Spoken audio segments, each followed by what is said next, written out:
You're listening to The Crunch with Cam Slater, right here on RCR, Reality Check Radio. Ezra Levant is a Canadian conservative media personality, political activist, writer, broadcaster, and a former lawyer. Ezra is the co-founder, owner, and CEO of what the elites call a far-right media website, Rebel News. He's affectionately known as the Rebel Commander, though I'm not sure how he'd look in an orange flight suit or maybe flying an X-Wing fighter. He's here in New Zealand to help launch Avi Mini's new book before jetting out to Melbourne. It's his first time in New Zealand, so here's a warm welcome to New Zealand from Reality Check Radio. Welcome to New Zealand, Ezra. Cam, it's great to be here. Is this your first time in New Zealand, Ezra? It is, and I'm looking forward to it. I've visited Australia before, but of course, New Zealand is an entirely different world, and I'm delighted to be in Auckland today. We're going to Wellington later. Hopefully, I'll have a chance to tour around a little. So it's not a very long visit, but I'm already having a great time. It's great to have you here, and it's I've been following yourself and Rebel News and the growth and also the trials and tribulations that you've been through in Canada and also Australia with Avi for quite some time. So it's going to be a real pleasure to finally meet you in person and at Avi's book launch on Friday night. Well, thanks very much for your kind words, and the feeling's mutual. I know it's tough to be a citizen journalist like you are when you're competing against not just the corporate media, but increasingly the government media, not just government funded, but in many ways government directed. And to be a nonconformist, to be contrarian, to be skeptical, those used to be traits of all journalists, but it's sort of being drummed out of the profession. So I salute you. You're one of the few lonely voices in this country fighting back against what I call the regime media.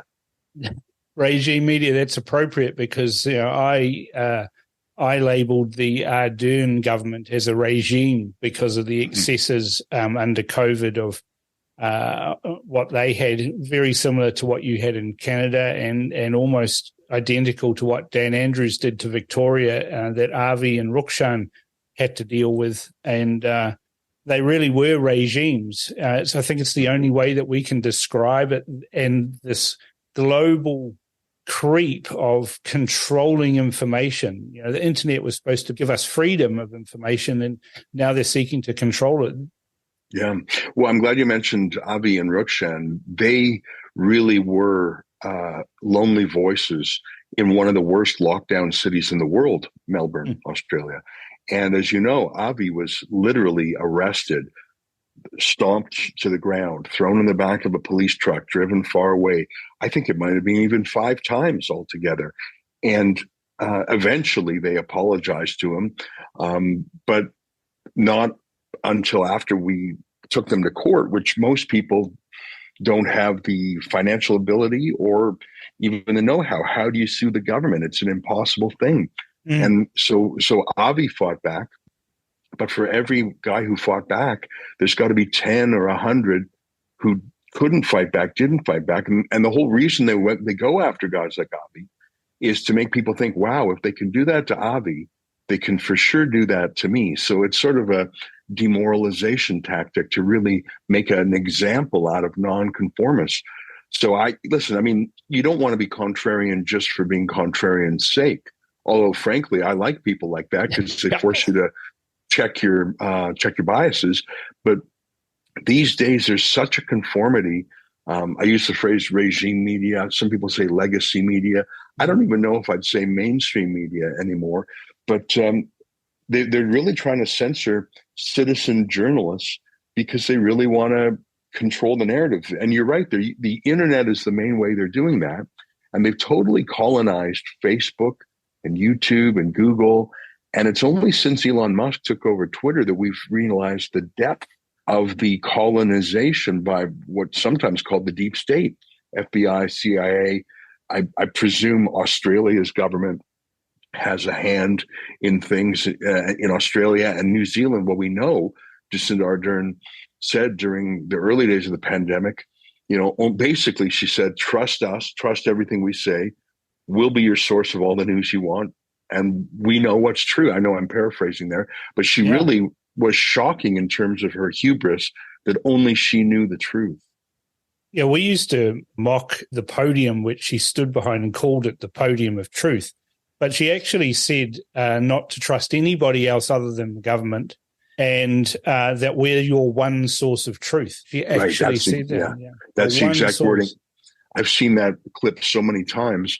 And the shocking thing, Cam, is how many New Zealanders said, okay.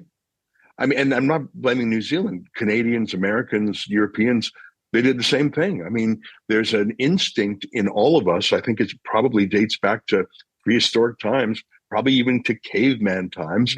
Stick with the herd and you'll be safe. You can see it in nature. You know, fish swim in a school. Buffalo run in a herd. It makes you safer from the wolves, from the sharks. And I think that in a time of crisis and danger and fear and risk, there is a human instinct to just obey authority, stick with the herd, do what everyone else is doing, and you'll be safe. And I think that really came out during the pandemic. And we saw people lusting for more government control. There were freedom fighters. I count you amongst them. But for every freedom fighter, I have to say there were more people who sort of liked the comfort of having an authoritarian regime. And I find it a little embarrassing. Canada went that way too. I mean, we in the province of Quebec, which is the French-speaking part of Canada, they had actual curfews from 10 p.m. to 5 a.m., whether you were vaccinated or not, whether you were sick or not. And some people loved it. And no court ever struck that down as unconstitutional. That's another thing, is that the checks and balances in our democracies, they failed. Think about the checks and balances that we count on. Opposition parties who didn't oppose. No. Courts that didn't strike these things down. The media were absolute propagandists. They weren't skeptical. Colleges of physicians and surgeons, like the regulators of doctors.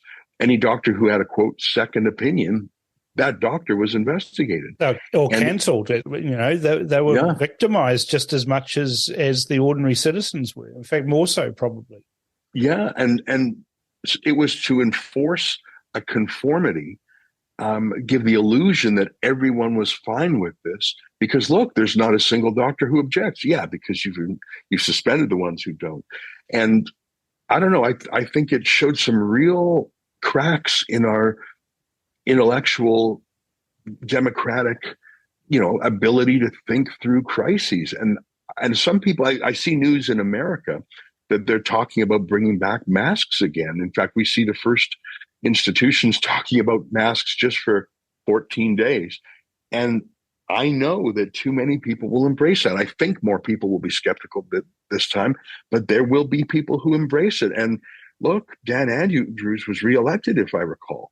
And I don't know enough about New Zealand politics to comment, but in many Canadian jurisdictions, the locker downers were reelected. Justin Trudeau, who many people have compared to Jacinda Ardern. Justin Trudeau was reelected. And in the Canadian provinces, the ones with one exception, the ones who were the locker downers were reelected. So they believe, not only were they right, but they believe that the people support them. And I have to say there's some truth there, is that maybe we're not as freedom loving as like, I really want to believe that human beings yearn for freedom. But I think what the pandemic showed us is that many of our friends and neighbors yearn for, quote, security. They yearn for control. And, we saw this here in New Zealand. Jacinda Ardern, we've got an electoral system that was designed, actually at the end of World War II to prevent majority parties taking complete control of the parliament. In Germany, New Zealand adopted the MMP system. And, for 30 years, we didn't have one party getting a majority. So they had to form coalitions. People were sold on the story that they would then be collaborative and it would be all, motherhood and apple pie and the politicians would get on together. Well, Jacinda Ardern, the lockdown princess, managed to get the rare feat of an absolute majority under MMP. And then she really went to town.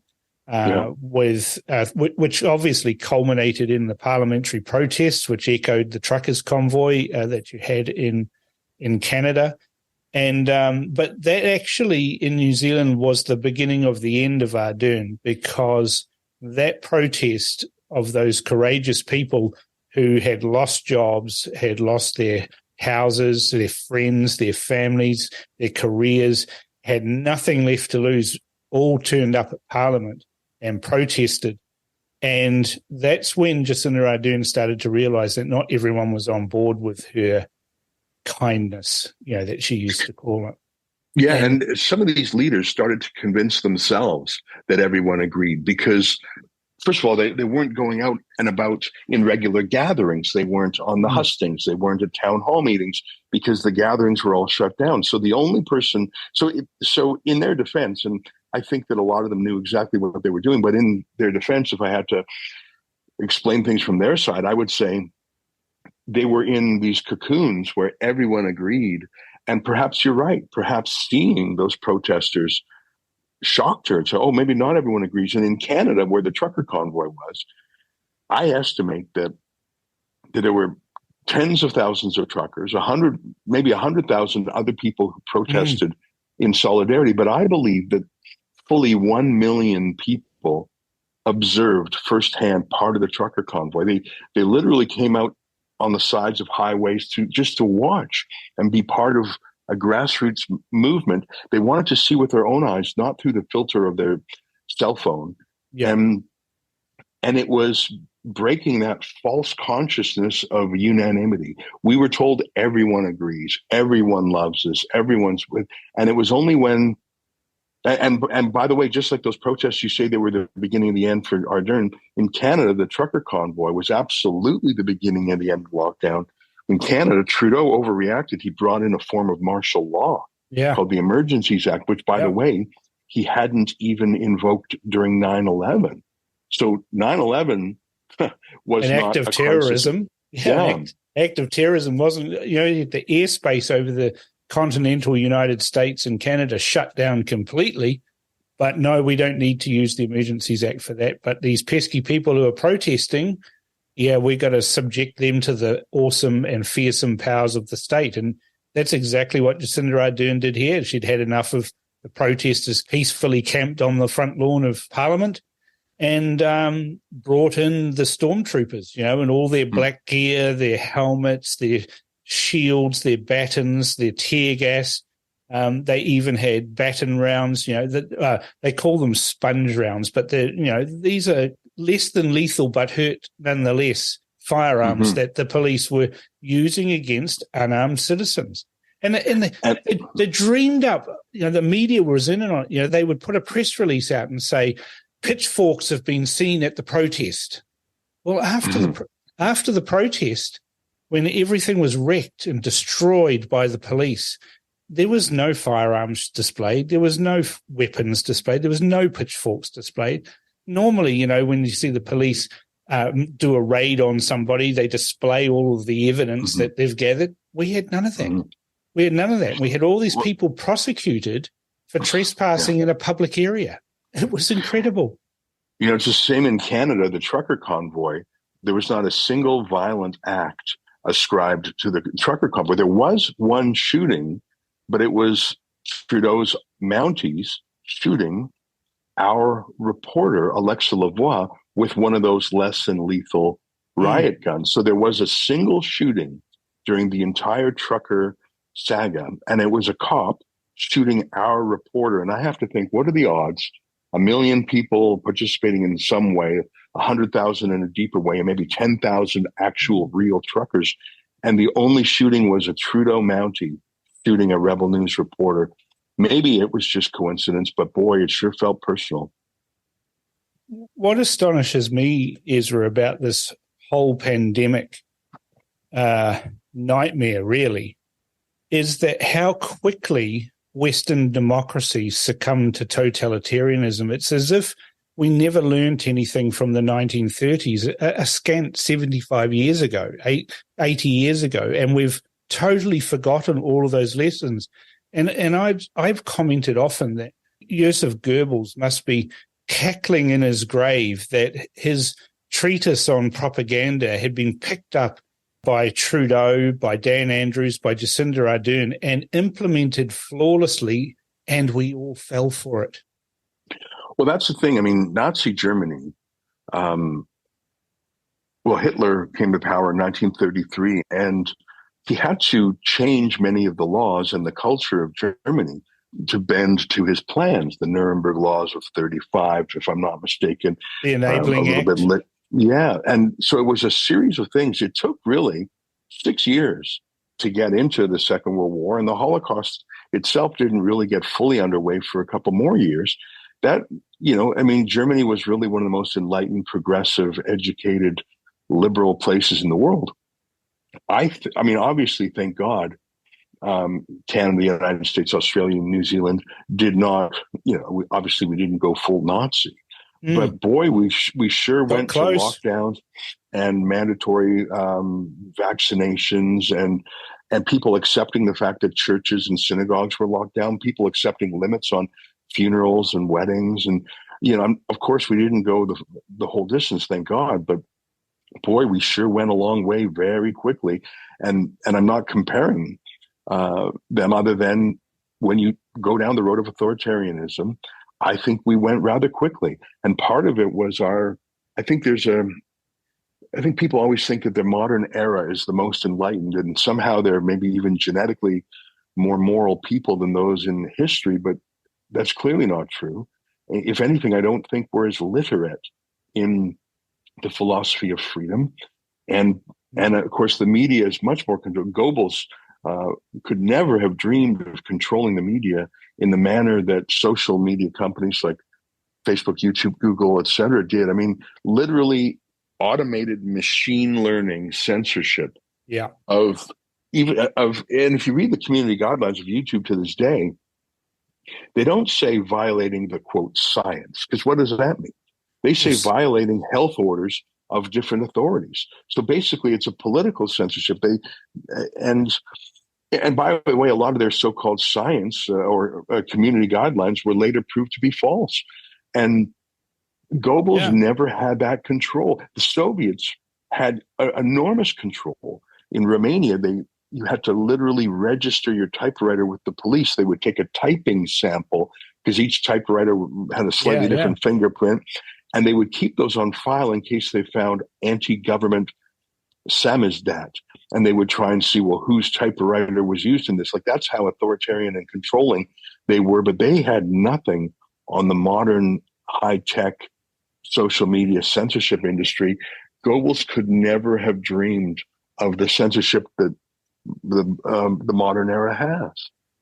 And this is the thing that shocks me to my core. And people say, well, why do you say shock, Cam? That's really strong language you're using. But I never could understand why the Jewish community never fought back in Nazi Germany. I could never understand how it ended in the camps and the death and the destruction of that, and how they got there.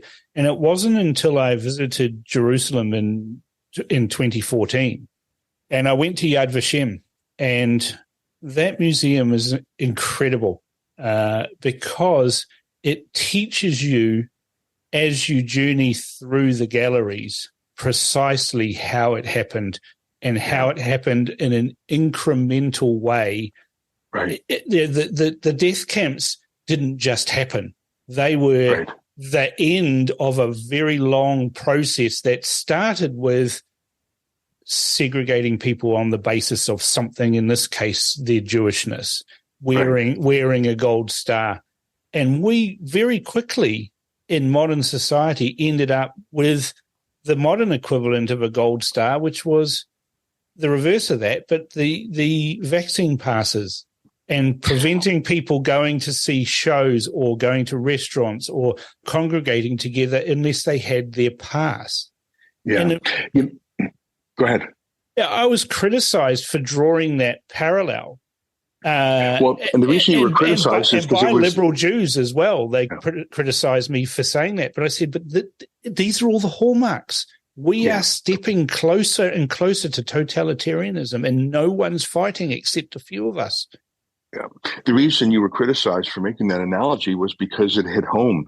And by the way, after the Second World War, the Nazi doctors who committed atrocious experiments on concentration camp inmates, a lot of the Nazi doctors were put on trial. And one of the verdicts of that trial has been called the Nuremberg Code. And it codifies how you need a patient's consent before doing medical experiments on them. And it's called the Nuremberg Code, and you can find it quite quickly. It was part of the verdict on these Nazi doctors.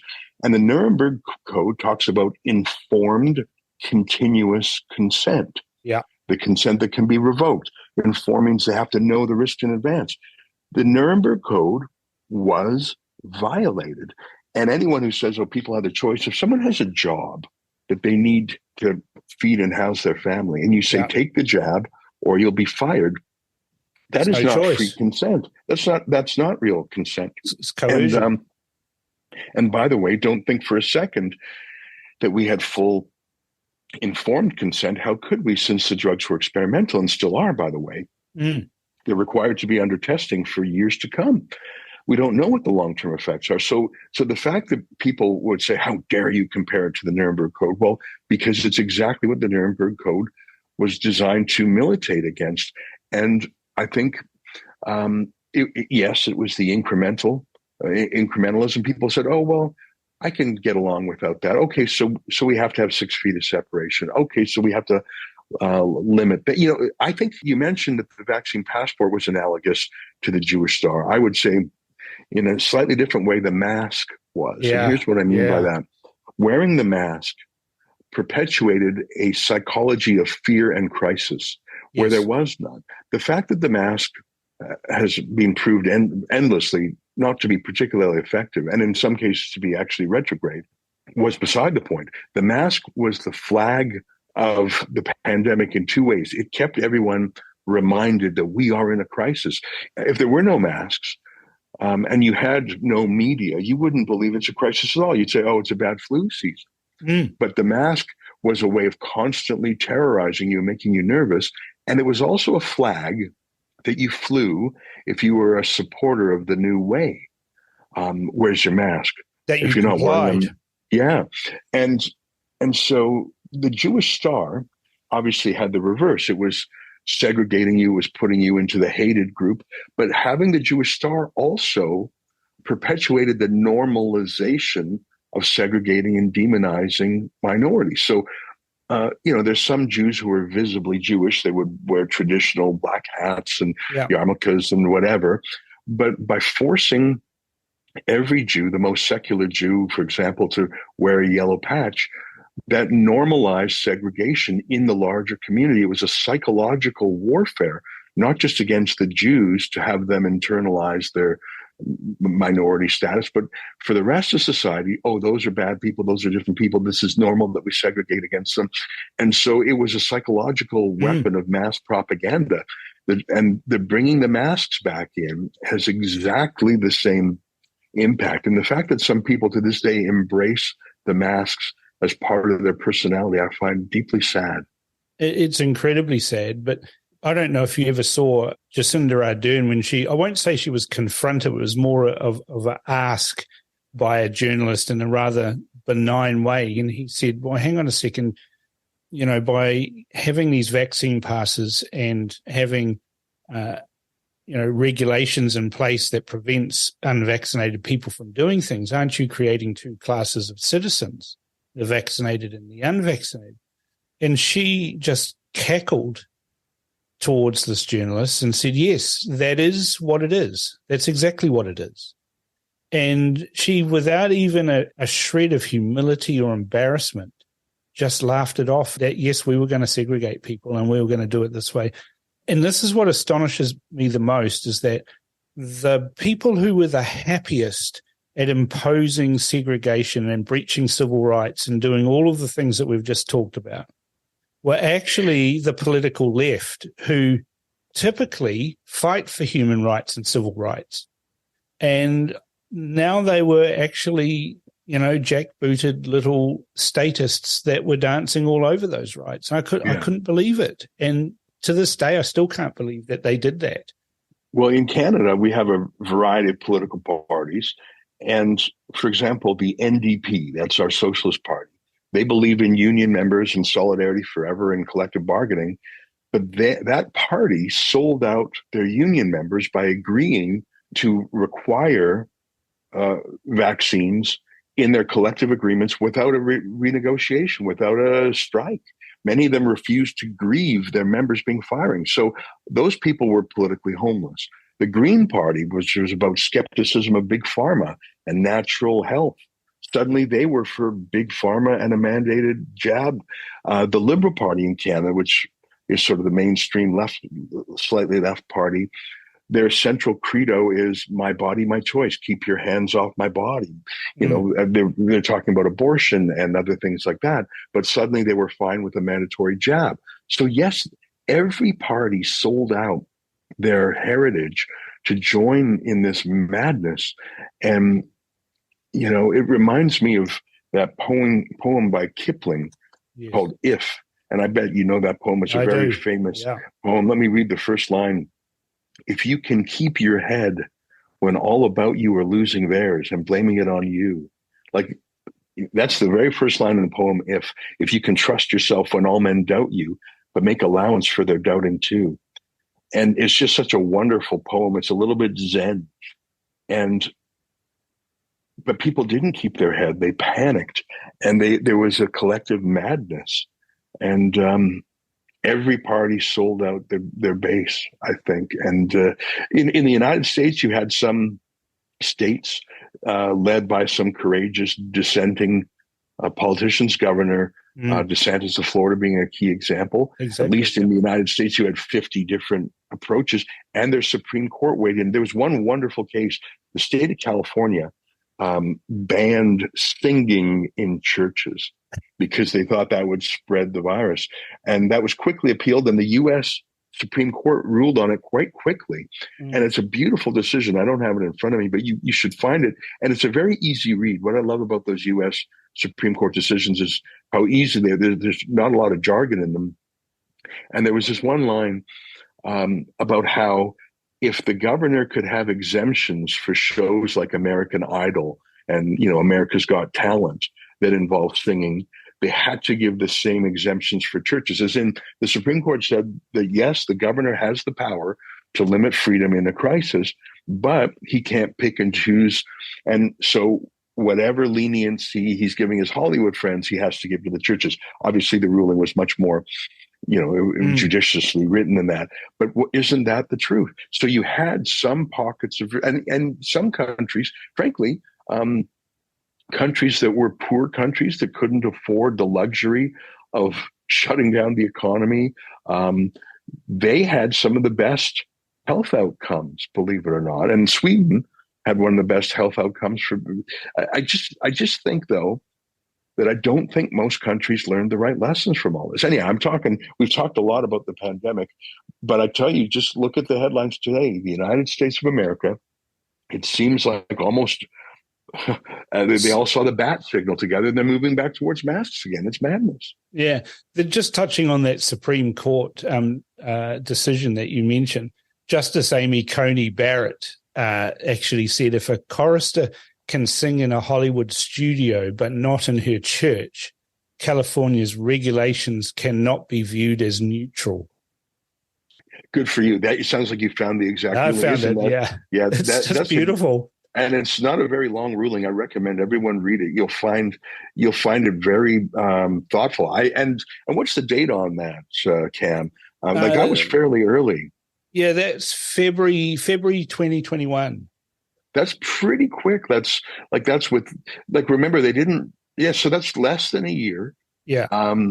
By the way, Canada, things got desperately worse in 2021, and 2022 was the invocation of that martial law called the Emergencies Act.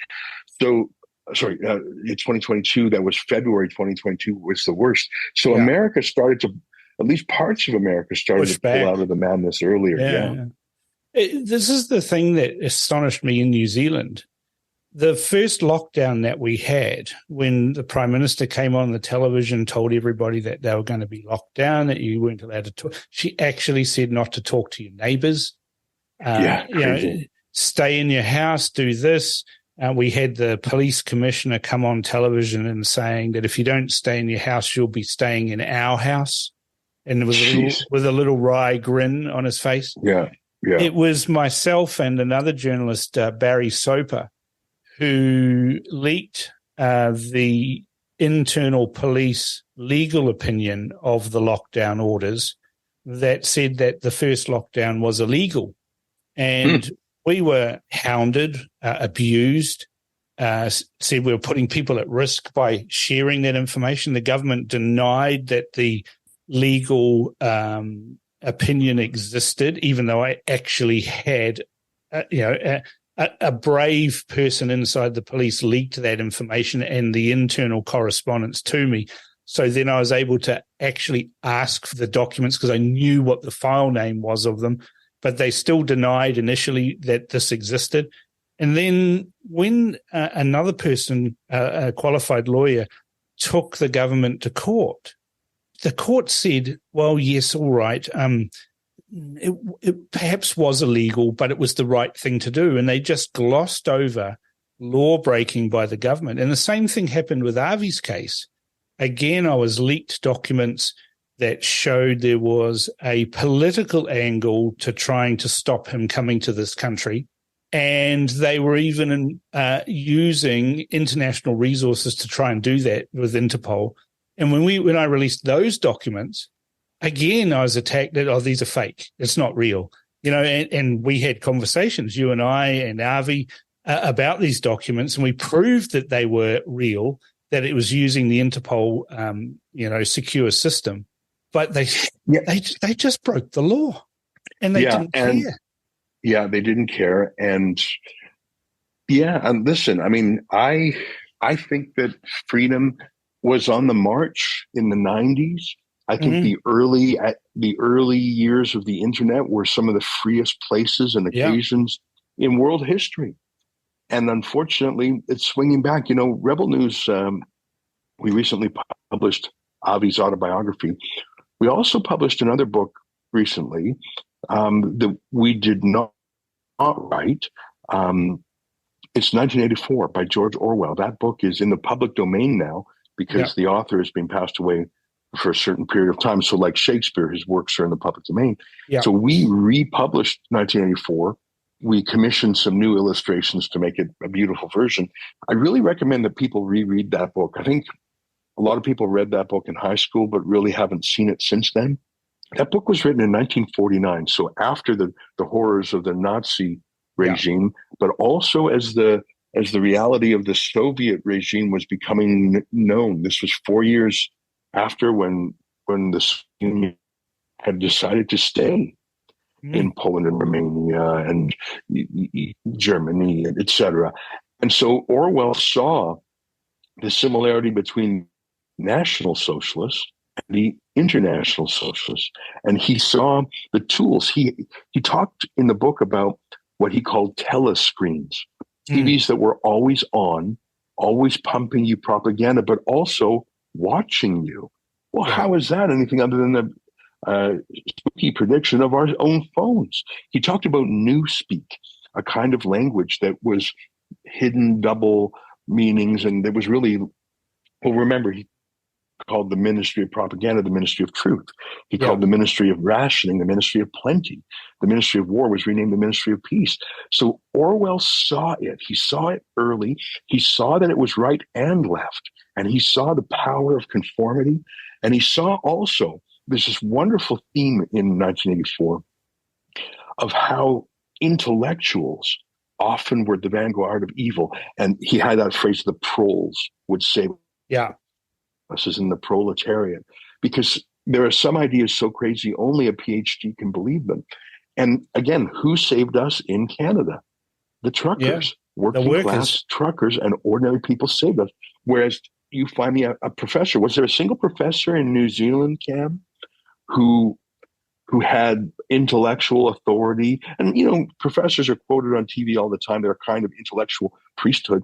You tell me, I don't know the answer to this. Was there a single there was establishment, intellectual, academic who spoke out? Yeah, there was a couple, but the problem with speaking out is that they only ever got to do it once, and then they were never invited back onto the mainstream media. And so then we had, a conga line of approved professors. We had, of course, we had the famous Dr. Susie Wilds, the woman with the pink hair, who's a microbiologist who studies glowing plankton, and here she was telling people, about masks, and masks are important, and vaccines are important. And they had their useful idiots that trotted out fanciful computer scenarios that were all based on that flawed Imperial College model that they used that, had huge numbers of people who would die if we didn't do all of these things, and scared everybody. But there were some honourable ones like Professor Des Gorman, who said, well, this is kind of crazy. It doesn't kind of match the science that I'm seeing and all that. Well, he was just sidelined. We had doctors that came out and said something. They actually had to form their own organisation, doctors speaking out about science and things like that.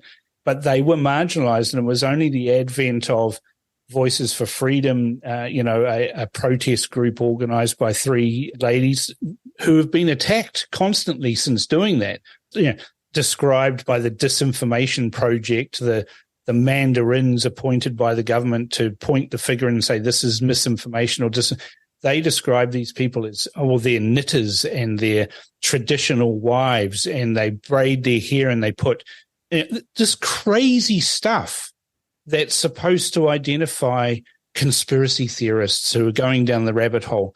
And that's, the pandemic might be over, but the lessons that the governments of the world learned are still being applied, and they're creating these disinformation projects.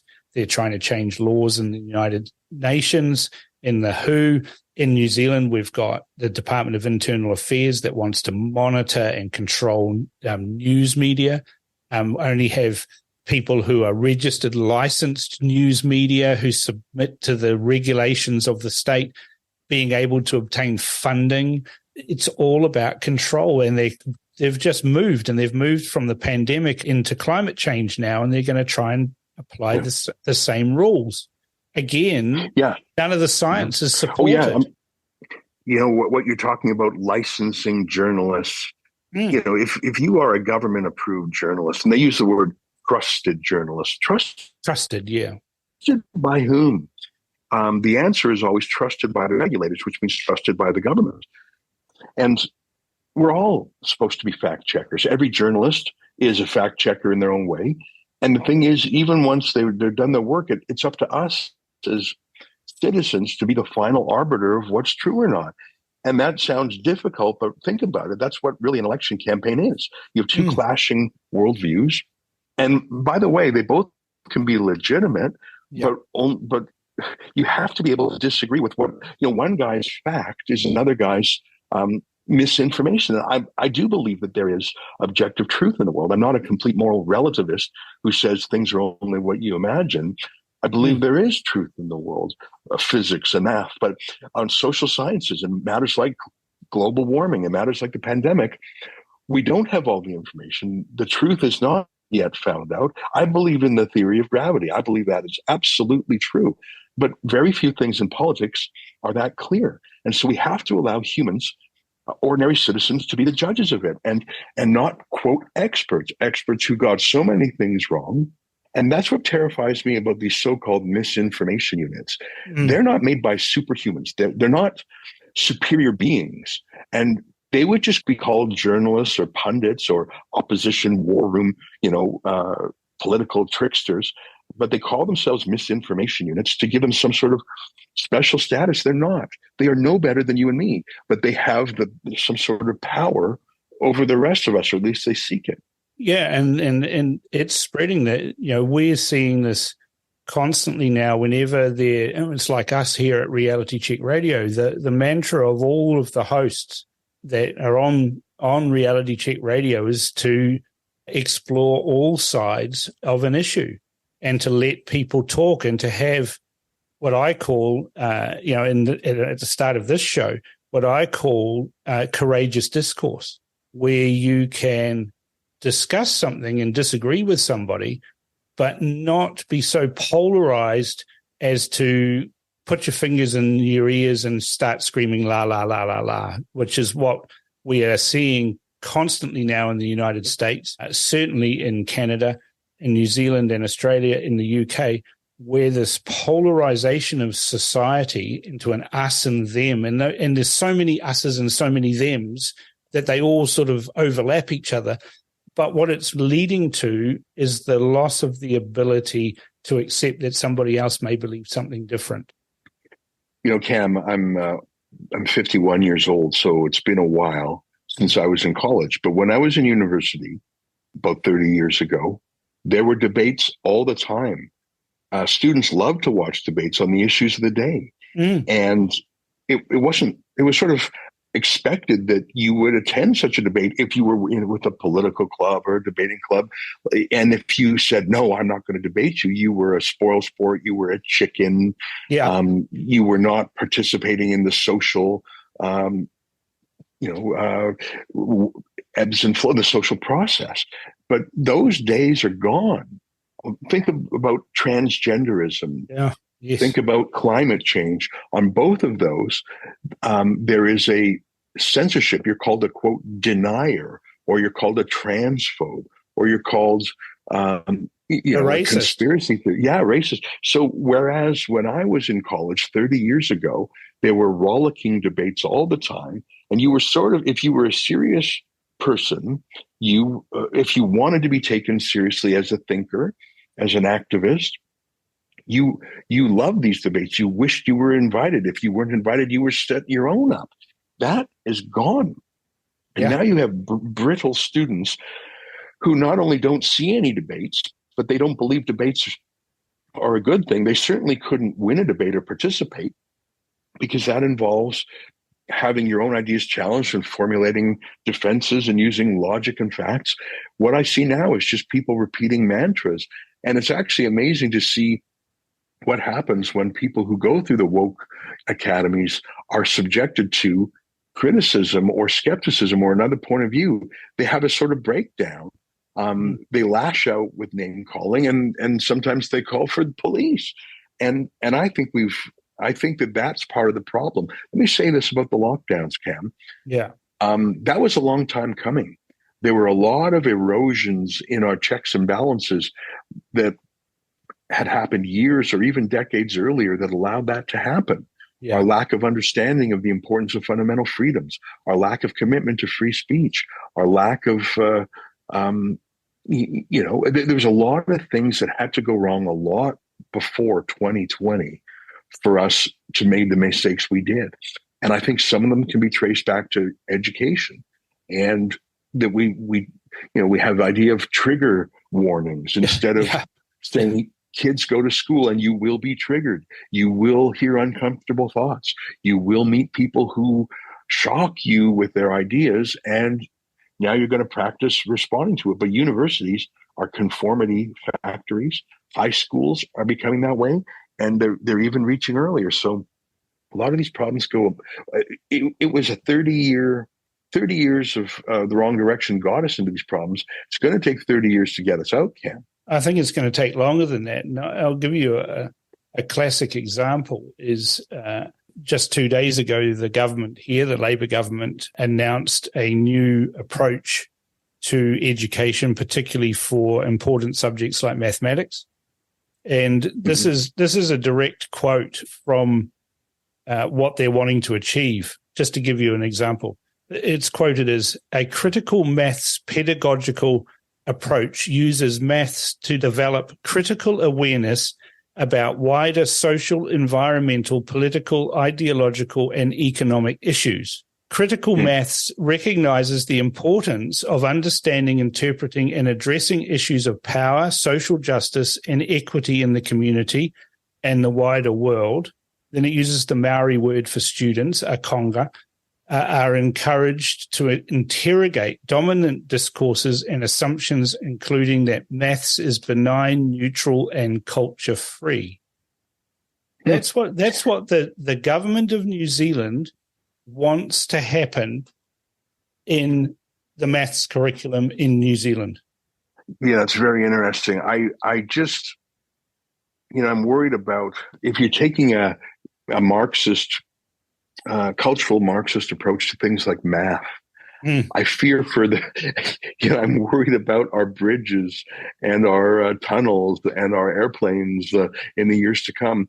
I don't care what race or religion my doctor is or my pilot is. I just want them to be the best at it. I'm nervous about that. And frankly, our geopolitical competitors must be laughing. I think of China, where they're very much emphasizing. I reckon they're fomenting it. Oh, it wouldn't surprise me because it undermines the West. Yeah. And it's obvious in places like the military, when the military, only in personnel decisions, but in doctrine and priorities, to have a climate-friendly military. I'm not even kidding. I remember Barack Obama's CIA director telling Charlie Rose that one of the reasons they didn't attack the ISIS oil trucker tankers is because of climate change. Because of the environment. I'm not even kidding. So they didn't. I mean, you can find that on Charlie Rose. Just Google Charlie Rose. Anyway, it was Obama's CIA director. Yeah, he just said that with a straight face, that he would rather not blow up an ISIS oil tanker because like these were murdering terrorists, the worst people in the world. But we can't have an explosion because that's against global warming. That. I don't know if that's true, but the CIA director said it was true. I have trouble believing that the CIA actually thought that way. But if the director said they did, maybe they did. That's crazy. And America's going to lose a war one day if that's how it is, because China is not messing around. They're not messing around. Yeah, they don't care. They have got 1,000, 2,000, 10,000 year plan, and all we do in the West is focus on electoral cycles of 3, 4, or 5 years, and the Chinese just laugh at us. But you've arrived here in New Zealand right in the middle of an election campaign. You must find it kind of amusing that in 2023 we've got a governing party, the Labour Party, that's using a slogan that the NDP in Canada used in 2019, unsuccessfully, I might point out. They've got exactly the same slogan. You might not have seen it yet. Yeah, I haven't seen it yet, but I'm not surprised.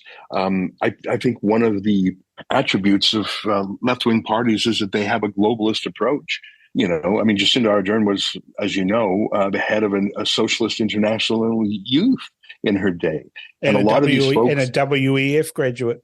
I was just going to say those were the next words out of my mouth. Is why do Justin Trudeau and Jacinda Ardern and so many of these, and Emmanuel Macron, is they really synchronize with other leftists, and they do on issues, whether it's global warming or censorship. That's what scares me. Jacinda Ardern is not done. In fact, she's on to bigger things. She wants to be a global censor. She wants to export that, and there are going to be governments like my own that are receptive to it.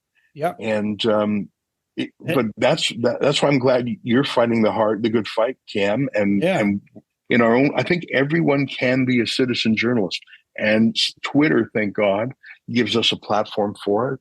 And hopefully it will not become a 1984 future. We're already halfway down that road, but you got to keep hope alive. Well, as they used to say in Germany in the war, hope dies last. But there's another slogan that I think that we need to do for those of us who are freedom fighters, those of us who are truth seekers. The Soviet Union used to have a slogan that they would indoctrinate people with, was if you see something, say something. And I think we need to learn that from history, that if we see the state doing something, that we say something about it, that we actually do what journalists are supposed to do and speak truth to power and not become the mouthpieces of the regime. Because the path that we're on now, with censorship, with control, with regulation, with all of those things, they just lead to subjugation of citizens. And we don't need to prove that that's the case. We have ample examples in history where great civilizations have succumbed to bad ideas over time. And that's what I see. It's important for us here at Reality Check Radio and for you guys at Rebel News that we are the ones that are actually doing the journalism, not the regime journalists, the regime media that are doing it for the money that they get from the government. Well, let me say this, Cam, to all your listeners. If you've got a cell phone, guess what? You can be a journalist. Yeah. It's that easy. You've got a camera. You can report the news. You can give your opinion. You can upload it to Twitter. Like, you can be a journalist. And never before in the history of man has the barrier to entry been so low. In earlier eras, on the TV side, you would need expensive cameras and a broadcasting hub and a licenser. I mean, you don't need that now. And on the written side, you would need a printing press and a distribution service. You don't need that now. You can be a journalist today for free with the tools that you have. Yeah. And you can do it as a living, or you can do it as a hobby outside you. I would frankly recommend people start off with it as a hobby because, it's very difficult to make a living out of it, but you can. In fact, now Twitter is paying contributors based on the amount of traffic they get. So I've seen some people actually make a living wage just out of tweeting if they're interesting and entertaining and informative. So I would encourage people, and people ask me all the time, how do I do it? How do I start? You just got to wake up in the morning and put your slippers on and get into it. That's right. My number one piece of advice would be do it every day. Yeah. Because first of all, if you don't have something to say every day, maybe you should know that, and maybe you just need to scratch an itch. But if you are good at it, you'll get better every day. And people will know that you're doing it every day, people will start to form a habit. They'll say, oh, what's he saying today? I know he's got a hot take. I'll take it today. So, and by the way, Twitter is great for that because it doesn't have to be long. It doesn't have to be a lengthy thing. It could be very short. And so go ahead, Cam. No, well, we're seeing that right now in New Zealand where there's a guy who uses a pseudonym because he's in a job that he doesn't want to risk, and so he has to use a pseudonym. His Twitter handle is Thomas Cranmer, and he seems to be very well connected, seems to know how to use the Official Information Act very well, and he has revealed in the last couple of days a concerted campaign by the New Zealand government to purchase content that suits a narrative that they want to push out. And that narrative is quite broad in what he has been exposing through these documents. And I sent you a link before we got started on this interview, but basically the New Zealand government has approached a television station about a special partnership about climate change that they started on in May 2022 and then finally signed it after negotiations so that they could time it with COP27. Now, you've sent journalists to COP27, so you know what I'm talking about. Mm-hmm. They've spent $400,000 or so with, this is just one news organization that we know about, and the second one, Stuff, the largest internet news site in New Zealand. And they've been paying for content to push an agenda that also involved government ministers appearing on television shows to push that agenda. And you know what's really strange about this, Ezra? The only people talking about us are people on Twitter or Reality Check Radio, another independent media outlet called The Platform. The mainstream media today, I would have thought that would be big news, that here we have cash for content arrangements in place with media. The Herald, New Zealand Herald said nothing. There's nothing on Stuff. The major TV channels have said nothing. The major commercial radio stations have said nothing about it. Total silence. And first of all, I'm shocked but not surprised because the same thing is happening in Canada.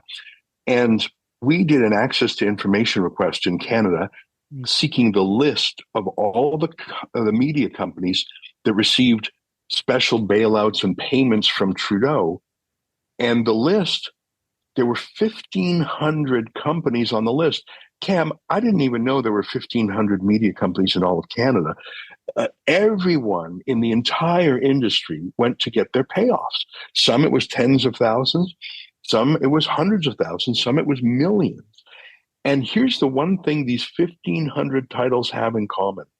Not a single one reported it. Because why would you disclose to your own viewers that you're really running infomercials for the regime? And if listeners are having trouble realizing why that's bad, imagine if it was, I don't know, ExxonMobil. And they just said, wink, wink, we have a particular view on global warming and carbon taxes. Or imagine if it was a tobacco company. Well, what about, I don't know, Pfizer? Yeah. Well, that's a huge and obvious one. And you know what, Cam, it's funny you say that. I don't know if you saw, but in January, Avi Yamini and I, with a couple of the journalists, went to Davos, Switzerland for the World Economic Forum. And we literally chanced upon Albert Bourla, the Pfizer CEO, on the street. Yeah. And I couldn't believe it. And we jumped into action. We walked with him for about 3 minutes till he managed to duck out. And we peppered him with questions. He didn't really answer them, although I think he could have. Like, it surely wasn't the first time he heard those questions, but he just thought himself above answering them. That video was the first time, I think, that Albert Bourla was scrummed like that by anybody. Now he does media interviews 1, 2, 3, 4 times a day. Not so much today, but back then he did. And so what that showed was not just people pummeling Bourla with questions, and I thought some of our questions were good, but it was a wake-up call that, hang on, why has no one else ever done this to Bourla? We were not rude. We didn't swear. No, I saw the videos. You know, you were it's the thing, Ezra, you're always exceptionally polite. Well, I wouldn't go that far. I disagree with that. But they were substantive questions. You're politer than me, you've put it that way. Well, we poked him. He didn't say anything, but the fact that Abby and I pummeled him for 3 minutes was the reason I tell you that, Cam, is that was our most popular video we have ever made in our 9 years. Yeah. That video has been seen more than any other of our videos, 20 million times alone on Twitter. Yeah. And the reason I say that is you would never have seen those questions by the New Zealand Herald, by Stuff, by, in America, CNN, or even Fox, even Fox. They would have been much more careful because you don't bite the hand that feeds you. And there was a multi-billion-dollar sales effort going on. And Pfizer is a major sponsor of media, major advertiser, major sponsor. And if you wonder why you never saw Albert Bourla scrummed by anyone else other than Avi Yamini and myself, 2 citizen journalists, neither of whom went to journalism school, neither of whom work for a big regime media. Yeah. It's because of what you just pointed out here in New Zealand. These secret payments. And of course, Cam, this revelation is not being reported because they're all in on it. They are all in on it. It is a club and you are not invited.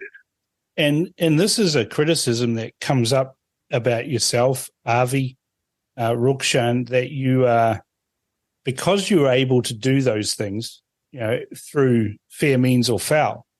People say that Rebel News is controlled media, that you were actually given access at Davos, and it was just so that there could be, look like that there was some opposition media there, and that actually you're just grifters. And how do you cope with those constant criticisms of Rebel News, your business model, how you do, in interviews like that, where you're trying to get Albert Bourla to talk, and you're accused of being controlled media that are actually on the side of the state? I mean, it would annoy the hell out of me if it was said to me.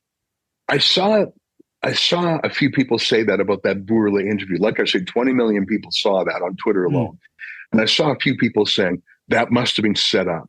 Yeah. Well, let me just give you some background. We went to the World Economic Forum in Davos. We were not given credentials.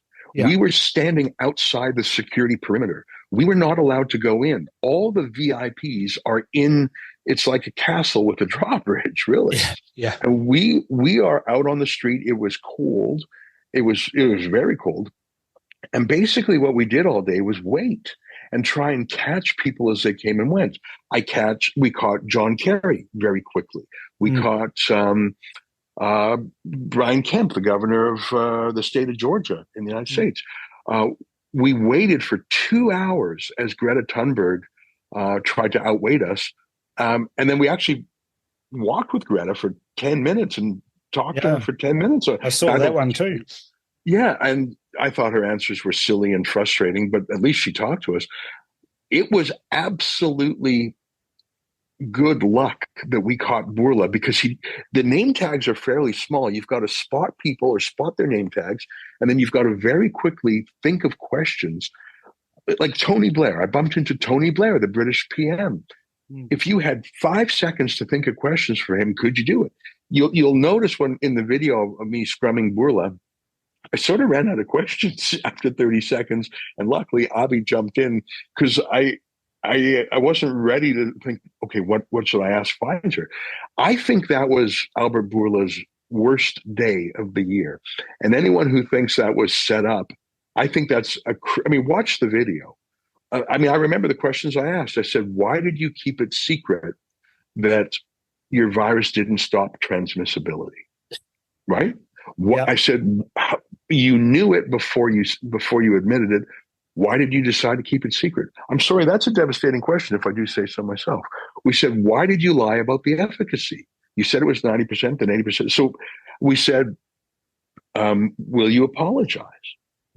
How is that serving Pfizer's interest? I think one of us said something like, did you need a yacht or something? What do you think about when you're on your private jet or your yacht?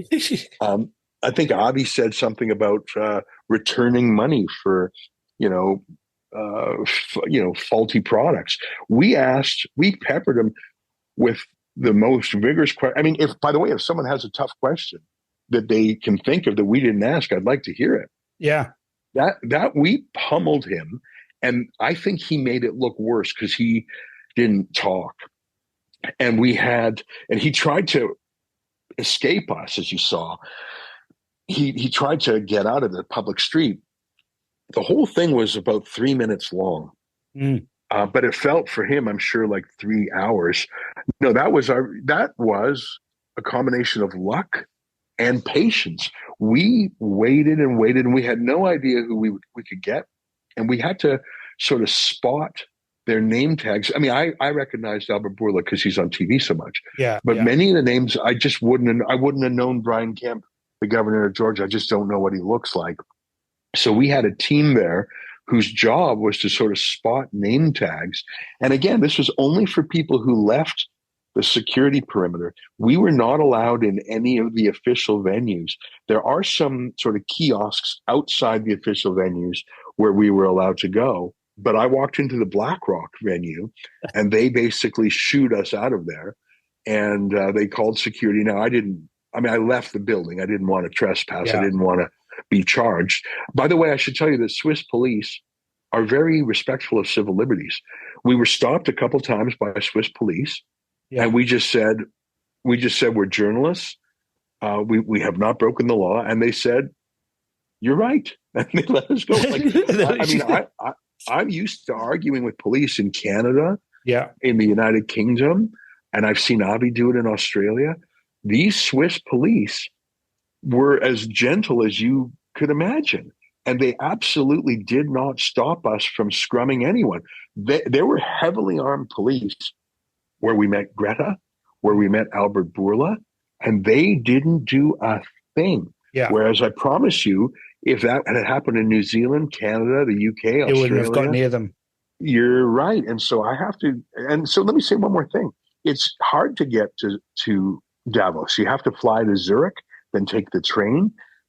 The WEF books every single hotel room in the town of Davos. You cannot even stay in Davos. You have to stay 1 or 2 towns away and take the train or drive in every day.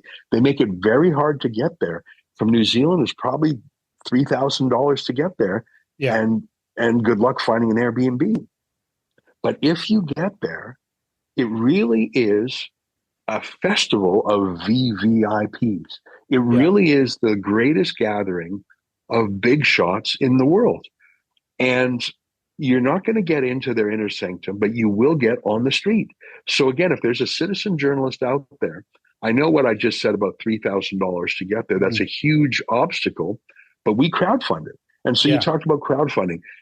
Cam, the way I see it is there's three ways you can run a media company. One is you can do what the New York Times and the Washington Post does. Get a benefactor. That's right. The richest man, a billionaire who's in on it. Yeah, it's right. Jeffrey Bezos of Amazon owns Washington Post. Carlos Slim, or Elon Musk for that matter. Yeah. So a lot of oligarchs buy media as like a plaything. So you could work for a billionaire, and that's great as long as you do exactly what he says. You'll be fine. Another way is to work for a large corporate media. Trouble with that is they have ads to sell to Pfizer. And they're often exposed to public pressure through other companies in their conglomerate. So you can go to work for a corporate media company, but prepared to be very vanilla on all sides for the rest of your life. They'll be very woke. Another way is let your audience fund you. Yeah, that's right. Yeah, that's right. And Rebel News, the average donation to Rebel News is $58. Yeah. And so that means we have a lot of people chipping in, but it also means there's no one donor who's so big that he can call me up and say, Ezra, fire Avi.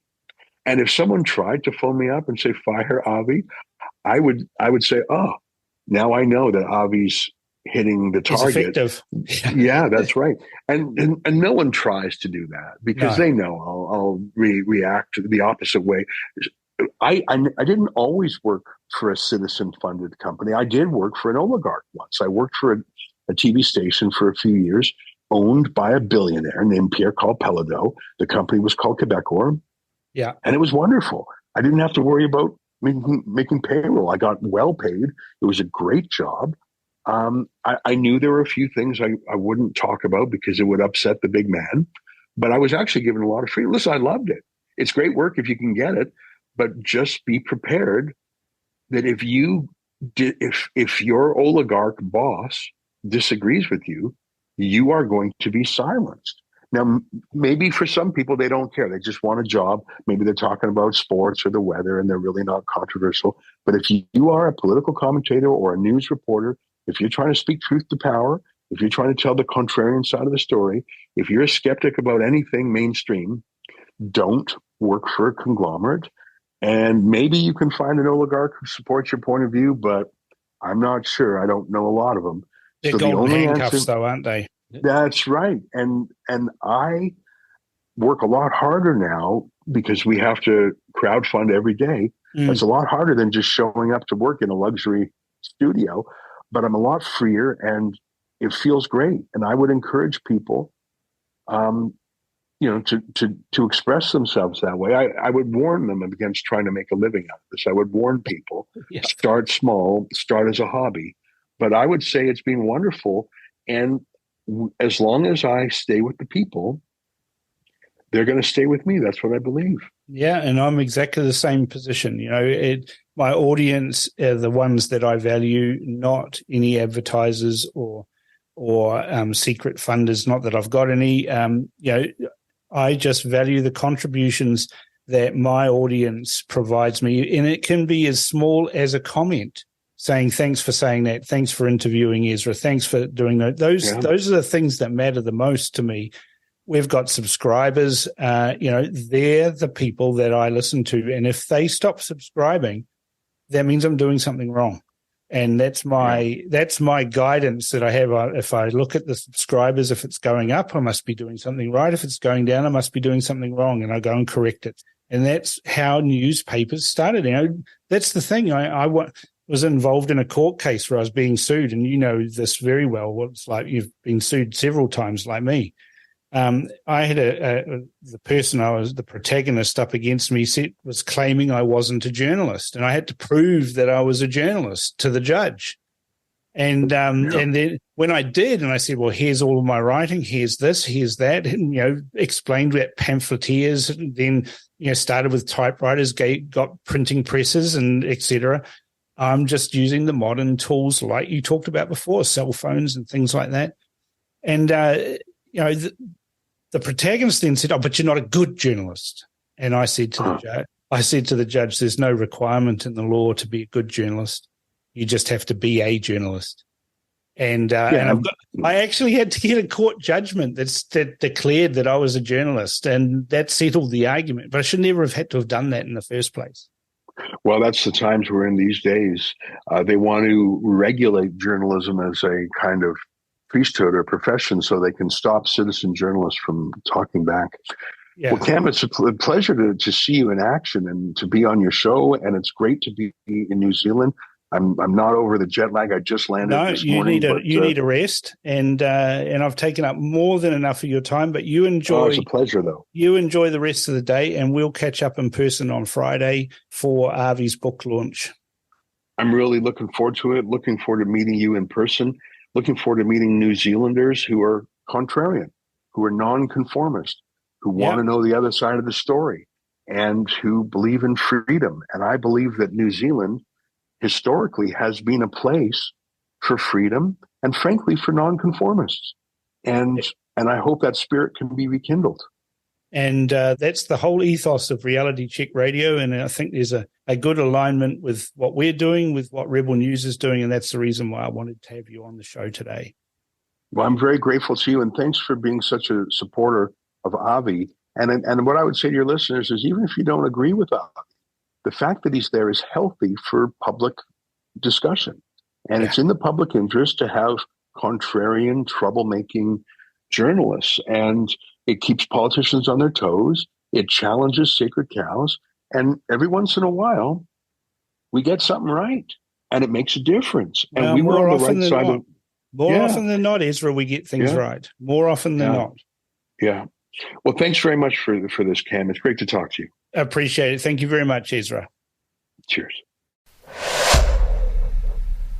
Ezra has made a career of challenging the mainstream and politicians, and Rebel's fight against the excesses of the Trudeau regime in Canada is vitally important. That's why he's here in New Zealand to share details of that fight. Join us at Avi's book launch in Auckland tomorrow and meet the three amigos in person. Do you think the same? Don't forget to send comments to inbox@realitycheck.radio or text to 2057. This is The Crunch with Cam Slater. Conversations with a side of controversy, right here on RCR.